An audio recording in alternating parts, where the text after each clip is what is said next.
I want to share with you a moment in my life that taught me about the faithfulness and tenderness of Jesus in a way I never expected.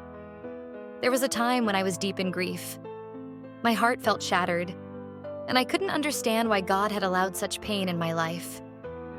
I'd always believed He loved me, but in that season, I felt so far from Him. My prayers turned into accusations. I told Him I didn't believe He cared.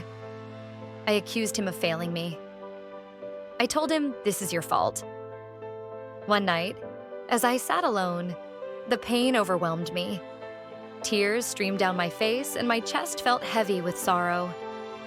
That's when I became aware of someone sitting across from me.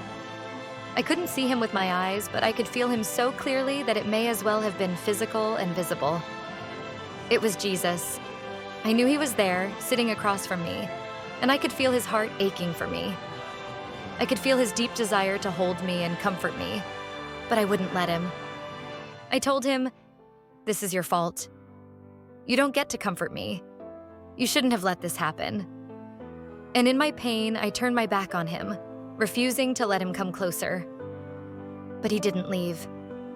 He stayed. And even in my anger and rejection, I knew He wasn't going anywhere. His presence didn't waver.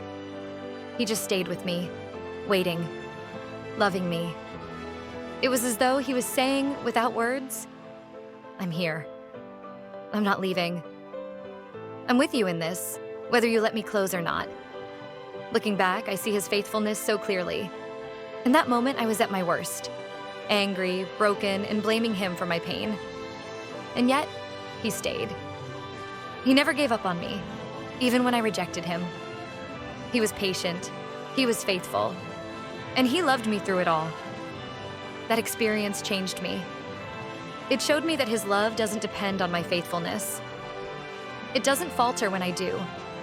He is steadfast, even when I am not.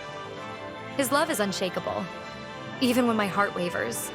And His presence is a gift, even in the darkest of times. If you've ever felt like God is far away, or like He's failed you, I want to encourage you. He hasn't. He's right there with you. Even if you don't let Him close, even if you push Him away, He stays. He loves you more than you can imagine, and He's faithful to you, even when you struggle to be faithful to Him. This is the God I've come to know, not just in my head, but in my heart. The God who stays,